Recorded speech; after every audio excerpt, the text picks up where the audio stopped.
दोस्तों आज ट्रंप ने स्वयं कबूल लिया है कि यूएस के पास जो म्यूनिशन स्टॉक पाइल है वो हाई नहीं है और इसके लिए खूब पानी पी पी के कोसा गया है जो बाइडन को और साथ साथ शोमैन जेलेंस्की को। जी हाँ, उनके शब्द हैं PT Barnum Zelensky. PT Barnum America के ग्रेटेस्ट शोमैन बताए जाते हैं, एंटरटेनर बताए जाते हैं।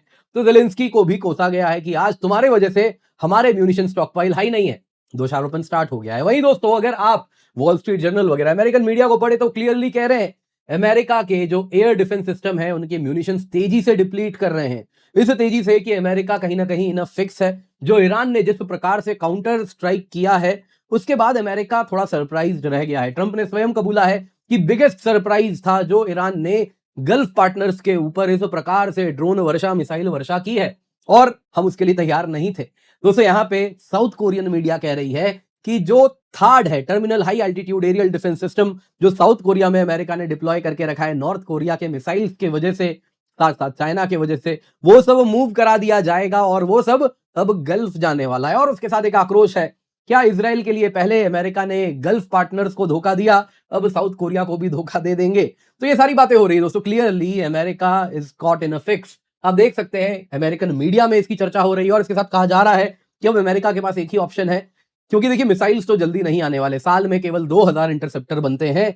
अगर आप इस प्रकार के terminal high altitude aerial defence systems वगैरह की बात करें तो यहां पे क्या कर सकता है अमेरिका। अमेरिका के पास यही ऑप्शन है कि विद फुल इंटेंसिटी ईरान पे अभी हमला करे ताकि फ्यूचर में ज्यादा लंबा वॉर ये खींचे नहीं, क्योंकि क्लियरली लगता है ईरान के पास अनलिमिटेड शाहिद ड्रोन्स हैं, बड़े सस्ते हैं और उसके बदले में ये महंगे इंटरसेप्टर्स इस्तेमाल नहीं कर सकते। यहाँ पे आप देख सकते हैं साउथ कोरियन मीडिया दी चोसुन डेली, उसमें कहा जा रहा है कि यूएस थर्ड और पैट्रियट मिसाइल डिफेंस सिस्टम दोनों को ही साउथ कोरिया से मिडिल ईस्ट मूव करेगा और साउथ कोरिया में डर है। वो कह रहे हैं कि ऑलरेडी आपने कुछ पैट्रियट सिस्टम्स, टोटल 7 थे, उनमें से 3 गल्फ ले गए थे। क्या आप हमें एक्सपोज्ड छोड़ के चले जाएंगे, क्योंकि हम तो इन्हीं के सहारे बैठे थे। तो यहाँ पे दोस्तों साउथ कोरिया में भी एक बड़ा डर का वातावरण है। यहाँ पे खैर ट्रंप ने क्या कहा है जरा स्वयं सुनिए। यूनाइटेड स्टेट्स के म्यूनिशन स्टॉक पाइल मीडियम, अपर मीडियम ग्रेड पे है, लेकिन अगर आप देखें तो जैसा मुझे कहा गया था कि बताया जा रहा है कि वर्चुअली अनलिमिटेड सप्लाई है, इससे तो मैं हमेशा के लिए लड़ सकता हूं। तो आपको ये बोलने की क्या जरूरत है, मीडियम, लो मीडियम, हाई मीडियम, ये क्लासिफाई कर रहे हैं, ये क्लियरली दिखा रहा है। बैकड्रॉप में ये सारे रिपोर्ट्स आ रहे हैं, उसका मतलब है कि आपके मन में ये बहुत बड़ी चिंता है और आप अभी से बलि का बकरा ढूंढना शुरू कर दिए हैं।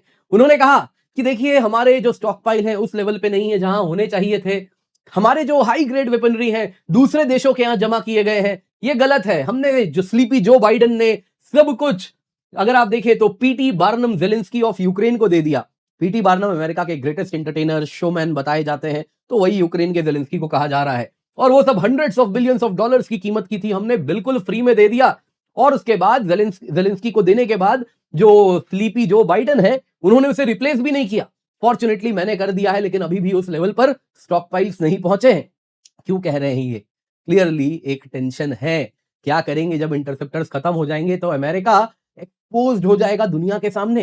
क्लियरली दोस्तों इस प्रकार का वॉर, ये बड़ा एसिमेट्रिक वॉर है। अमेरिका को कहीं ना कहीं यूक्रेन से ये सबक लेना चाहिए था कि आप इंटरसेप्टर्स के सहारे मॉडर्न वॉर नहीं लड़ सकते। जो मिलियंस ऑफ डॉलर्स की कीमत के इंटरसेप्टर्स का एक एक मिसाइल है, एक एक इंटरसेप्टर मिसाइल है, आप उससे $35,000 का ड्रोन तो नहीं मार गिराएंगे। तो क्या करेंगे? आपको वो ऐसे ही ब्लीड करके खत्म कर देगा सामने वाला, केवल ड्रोन चला चला के। तो ये बात कहीं ना कहीं अमेरिका को सोचनी थी। अब दोस्तों अमेरिका सोच के बैठा था कि 1 हफ्ते का वॉर होगा एट मैक्स, वेनेजुएला जैसा कुछ करेंगे, फटाफट वॉर खत्म कर देंगे।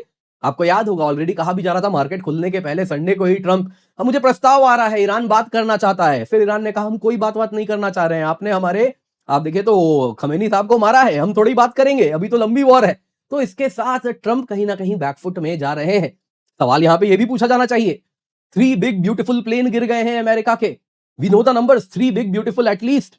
इसके सिवा अगर आप देखें तो यहां पे जो पता चल रहा है कि ये जो प्लेन से फ्रेंडली फायर में मारे गए हैं। अब अमेरिकन एयरफोर्स ये क्या कर रहे हैं? अब एक तरफ ये सवाल तो पूछा जाएगा ही, हर बार कहा जाएगा जब जब ट्रंप प्लेन्स की बात करते हैं, हाई इक्विपमेंट वेपन्स गिर गए ऑपरेशन सिंदूर के दौरान, पाकिस्तान के प्लेन्स की हालांकि वो बात करते हैं, लेकिन ये बात होगी।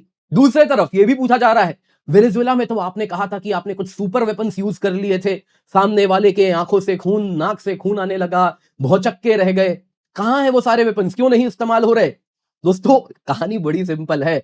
वेनेजुएला में तो आपने आर्मी को, मिलिट्री को, अपोजिशन को, सबको खरीद लिया था। यहां पे वो पैसों का बल चल नहीं रहा, तो सुपर वेपन्स धराशायी होते हुए दिख रहे हैं। लेकिन जो भी है, अमेरिका दोस्तों यहाँ पे एयर सुपीरियरिटी बनाने के बाद प्लेन्स के थ्रू बॉम्बिंग स्टार्ट करना चाह रहा है, जो कि जोर शोर से आज हो भी रहा है। कारण है जो ईरान के ड्रोन्स के लॉन्चिंग पैड्स हैं, मिसाइल्स के लॉन्चिंग पैड्स हैं, उनको बंद करना उसके लिए बेहद आवश्यक यहां पर हो गया है। तो क्या हुआ है, आइए जरा डिटेल में इसी पर चर्चा करते हैं। और इससे पहले आगे बढ़े दोस्तों, आप सभी से निवेदन है, वीडियो लाइक करें, चैनल सब्सक्राइब करें, बेल आइकन अवश्य दबा दें। और सिर्फ इतना ही नहीं दोस्तों, यहां पे आपको बताना चाहूंगा, आपके लिए हम लेकर के आए हैं अनअकैडमी रिवीजन टेस्ट सीरीज, जो कि मार्केट में आपको 15 से 20 हजार में मिलता है।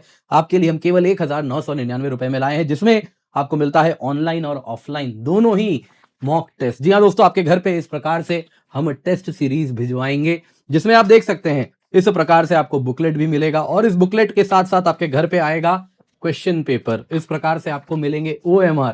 जी हाँ, इन टोटल 1999 रुपए में आपके लिए हम लाए हैं 2500 से अधिक high quality prelims question, 8 subject wise online test, 22 full length test, जो कि आप ऑफलाइन इस प्रकार से OMR के रूप में दे सकते हैं, ऑनलाइन भी दे सकते हैं दोस्तों। रियल एग्जाम सिमुलेशन ताकि आपको मिल सके, आप एग्जाम के अनुसार प्रिपेयर कर सकें, उसी पर्पज से आपके लिए बनाया गया है। ये केवल 1999 रुपए में है। Use the code KC10। Towards end of the video हम जरा शेड्यूल देखेंगे। ऑलरेडी हर हफ्ते आपका एग्जाम होना है ताकि आप एग्जाम रेडी हो जाएं। तो दोस्तों, ये जो मैं बताने जा रहा हूं अमेरिकन मीडिया के द्वारा ही आया है, एज इट इज मैं कोट सोर्स के साथ आपको बता रहा हूं। तो ईरान का जो काउंटर स्ट्राइक रहा उसे यूएस ऑफ गार्ड था, यूएस तैयार नहीं था।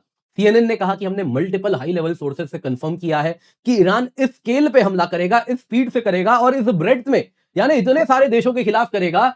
इससे यूएस और गल्फ स्टेट सभी के सभी सरप्राइज थे। प्रेसिडेंट ट्रंप ने स्वयं कबूला कि ईरान के अटैक्स जो अरब एंड गल्फ कंट्रीज पे हुए वो बिगेस्ट सरप्राइज हैं इस कन्फ्लिक्ट के। फिर उन्होंने हालांकि वापस वही बात कही, अच्छी बात है, सब पे हमला कर दिया। पहले तो वो लोग इन्वॉल्व नहीं हो रहे थे, लेकिन अब देखो वो सब इंसिस्ट कर रहे हैं कि इस वॉर का हिस्सा हम भी बनेंगे, हम भी इन्वॉल्व होंगे। कहां कौन इन्वॉल्व हो रहा है, सब बेचारे दुबकी कहीं ना कहीं आप देखें तो चुपचाप बैठे हुए हैं दुबक के। तो कौन इन्वॉल्व हो रहा है, ट्रंप क्या कह रहे हैं, ना सुना मैंने सऊदी इन्वॉल्व हो रहा है, यूएई ने एट मैक्स क्या किया, पूरा डिप्लोमेटिक रिश्ता खत्म कर दिया है, और सब कह रहे हैं हम सोचेंगे और वॉर में अब डायरेक्टली इन्वॉल्व होने का। लेकिन ट्रंप ये भले चाह रहे हैं कि ये भी इन्वॉल्व हो। अब यहां पे दोस्तों Arab leaders clearly shocked and horrified थे। यूएई ने एम्बेसडर हटा लिया, जीसीसी स्टेट्स अटैक को कंडेम कर रहे हैं और कह रहे हैं कि यहां डायरेक्ट रिस्पांस का ऑप्शन ओपन रखे हैं, लेकिन कोई भी इस वॉर में इन्वॉल्व नहीं होना चाह रहा। यूएस इंटेलिजेंस ने रिपोर्टेडली इंडिकेट किया था कि देखिए ईरान पहला हमला नहीं करेगा। कल की बात है, यूएस के ही पीट हेगसेट थे शायद, उन्होंने ही कहा कि हमने ये वॉर स्टार्ट नहीं किया लेकिन खत्म हम करेंगे। तुरंत कम्युनिटी नोट्स आए, वॉर आपने ही स्टार्ट किया था। फिर कहा नहीं नहीं, हमारे पास इंटेलिजेंस रिपोर्ट्स थे कि हम पहले स्टार्ट नहीं करेंगे तो वो कर देंगे। अब दोस्तों यूएस पेंटागन ने क्लियरली ट्रंप को डिच कर दिया और ये कांग्रेस के सामने कहा कि ऐसा कुछ भी नहीं था, ईरान पहले हमला नहीं करने वाला था। कहीं ना कहीं ट्रंप की जो बुलिंग एटीट्यूड है जिससे वो दुनिया में घूम रहे थे, वो बुलिंग एटीट्यूड को यहां पर थोड़ा सा अगर आप देखें तो यूएस पेंटागन भी क्वेश्चन करना शुरू कर रही है। साथ साथ दोस्तों अगर आप देखें तो यहां पे कहा गया कि जो फेरोसिटी से गल्फ कंट्रीज के खिलाफ ईरान हमला करेगा, इसकी तैयारी नहीं थी। इसके साथ अगर आप देखें तो पूरा इलाका कहीं ना कहीं इस आग में अब जल रहा है। गल्फ स्टेट्स की बात करें तो उनके एयर डिफेंसेस एक रेस अगेंस्ट टाइम कर रहे हैं। UAE, Qatar, Bahrain, Kuwait, Saudi Arabia, ये सभी के सभी यूएस सप्लाइड एयर डिफेंस पर निर्भर करते हैं। पैट्रियट लोअर एल्टीट्यूड के लिए, वैसे ही थार्ड है हाई एल्टीट्यूड बैलिस्टिक मिसाइल्स के लिए। तो ये सब US radar, US command control centre के साथ ही इंटीग्रेटेड है। यहां पे दोस्तों वॉल स्ट्रीट जर्नल का कहना है जो की चैलेंजेस हो रहे हैं कुछ इस प्रकार है। स्टॉक पाइल्स बड़े लिमिटेड हैं। यूएई के पास 1000 से कम पैट्रियट इंटरसेप्टर्स बचे हैं, कुवैत के पास 500 से कम, बहरीन के पास 100 से कम। टिपिकली एक बैलिस्टिक मिसाइल को रोकने के लिए 2 से 3 इंटरसेप्टर लगते हैं, एक बैलिस्टिक मिसाइल को रोकने के लिए। बर्न रेट मतलब बहुत हाई है दोस्तों, हंड्रेड्स ऑफ इंटरसेप्टर्स एक दिन में यूज हो रहे हैं। एक्सपर्ट्स का कहना है as per wall street journal कि ये मैक्सिमम एक हफ्ता, एट लो कम से कम अगर ज्यादा ईरान ने हमला किया तो 2 दिन चलेगा, इसके बाद ठन ठन गोपाल हो जाएंगे। तो यहां पे दोस्तों अगर देखें तो कॉस्ट एंड प्रोडक्शन की भी बात है। एक पैट्रियट मिसाइल मिलियंस की कीमत होती है। ग्लोबल प्रोडक्शन दोस्तों पिछले साल केवल 620 हुआ है, इस साल 2000 प्रति वर्ष का प्रोडक्शन हो रहा है इंटरसेप्टर्स का। यहां पे दोस्तों अगर आप देखें तो यूक्रेन का डिमांड इतना ज्यादा है जिस वजह से ये वृद्धि हुई है, लेकिन वही कंज्यूम भी कर रहा है। तो यहां पे रैपिडली मार्केट्स को जहां चाहिए, मार्केट कहना क्या, जहां वॉर हो रहा है, वॉर जोन को जहां चाहिए उस प्रकार से इसकी आपूर्ति नहीं हो पा रही है। इसके सिवा अब ये गल्फ कंट्रीज क्या कर रहे हैं, टैक्टिकल शिफ्ट कर रहे हैं, जिसमें वो क्या कह रहे हैं कि देखिए ऐसा करते हैं ना, चीप ड्रोन्स है उनको आने देते हैं, मिसाइल्स के लिए अपने पूरा का पूरा एयर डिफेंस सिस्टम बचा के रखेंगे। तो इस वजह से वो एक तरफ एक्सपोज कर रहे हैं अपनी एनर्जी फैसिलिटीज को। आपने देखा कल किस प्रकार से सऊदी के रिफाइनरी पे हमला हुआ, साथ साथ शहरों के बीच में घुस घुस के हमला हो रहा है। तो स्टेबिलिटी पर हमला हो रहा है। ये स्टेबिलिटी बेहद इंपॉर्टेंट है क्योंकि ये गल्फ कंट्रीज दुनिया को यही सपना दिखा रहे हैं कि हम आइलैंड ऑफ स्टेबिलिटी है, कहीं भी वॉर हो जाए हमारे यहाँ कुछ नहीं होगा, हमारे यहाँ निवेश करो, डेटा सेंटर यहाँ लगाओ, पोस्ट ऑयल इकोनॉमी की तरफ बनना चाह रहे हैं, उन सब पे हमला हो रहा है। और साथ साथ जो एक्सपैट्स हैं, जो दूसरे देशों से वहां पर आके रह रहे हैं, वहां की अर्थव्यवस्था में कंट्रीब्यूट कर रहे हैं, उन सब में डर का वातावरण है। ऑलरेडी ऐसे रिपोर्ट्स आए कि यूएई से हाई नेटवर्थ इंडिविजुअल तेजी से देश छोड़ना शुरू कर दिए हैं। जो चार्टर्ड जेट जा रहा है वो सब, अगर आप देखें, जब तक यूएई का कहीं ना कहीं, अब तो एयरपोर्ट शुरू हो गया, लेकिन जब तक बंद था तो वो 8 घंटे का रास्ता बाई रोड तय कर रहे थे, सऊदी जा रहे थे, और वहां से वो लोग ओमान जा रहे थे, और वहां से वो लोग रवाना हो रहे थे दूसरे अपने अपने देशों की तरफ। और इसके लिए $3.5 लाख का टिकट वो दे रहे थे। चार्टर्ड जेट की कीमत में एक सीट वो भर रहे थे। तो क्लियरली दोस्तों, एक्सपैट्स जा रहे हैं, उनके लिए ये जो एक मिथ है कि ये स्टेबिलिटी थी यहाँ पे, वो कहीं ना कहीं शैटर हो रही है, और ये इन देशों के भविष्य के लिए बहुत बड़ा खतरा है। ड्रोन्स दोस्तों बहुत ज्यादा इंपैक्टफुल हुए हैं ईरान के लिए, क्योंकि जो गल्फ पार्टनर्स हैं, बस थोड़ी दूरी पे पार कराना है, अगर आप देखें पर्शियन गल्फ को, और फिर इन देशों में sensitive installations around Persian Gulf ही है। अब क्या करें, सऊदी अरेबिया का सारा तेल पर्शियन गल्फ के कोस्ट पे ही होता है, तो वहां पर जाते हैं, सीधा हमला करते हैं, और इस वजह से बहुत नुकसान हो रहा है। तो ईरान इसको लंबे समय तक सस्टेन कर सकता है। इन देशों के बहुत सेंसिटिव ऐसे इंस्टॉलेशंस हैं जो इस प्रकार के ड्रोन हमले से भी बहुत ज्यादा नुकसान होगा। तो ये सब सोच में पड़े, अब करें क्या? एक रेस अगेंस्ट टाइम है, यूएसए को तुरंत ये ऑपरेशन कंक्लूड करना है। यूएस दोस्तों अगर आप देखें तो ईरान मिशन को वो जल्दी से खत्म करना चाह रहा है, क्योंकि उसके म्यूनिशंस रन आउट होने वाले हैं, वो ये बात समझ रहा है। ट्रंप ने स्टार्टिंग में कहा था पूरा कैंपेन 1 हफ्ता चलेगा, बाद में कहा 4 से 5 हफ्ता चलेगा। देखिए दोस्तों कैसे गोल पोस्ट शिफ्टिंग शुरू हो गई है। ट्रंप का कहना था कि ये जो वॉर है रिजीम चेंज के लिए है, अब कल की बात है, अमेरिका कह रहा है कि नहीं नहीं, रिजीम चेंज नहीं, हमारा पर्पस बड़ा इतना है कि जो ईरान के ऑफेंसिव कैपेबिलिटीज हैं, मिसाइल्स के, बैलिस्टिक मिसाइल्स के, उसको हम ध्वस्त कर देंगे। वो सब बैंक कर रहे थे इस बात पे कि जब वो हमला करेंगे उसके बाद लोगों में आक्रोश होगा और लोग सड़क पे आ जाएंगे और रिजीम चेंज कर देंगे। तो फार ऐसा होता हुआ नहीं दिख रहा है कि कहीं से भी लोग एंटी ईरानियन रिजीम के खिलाफ सड़क पे उतरे हो। तो ये कहीं ना कहीं बहुत बड़ी इंटेलिजेंस फेलियर थी कि पूरा ऑपरेशन इन्होंने इसी के बेसिस पे कर दिया।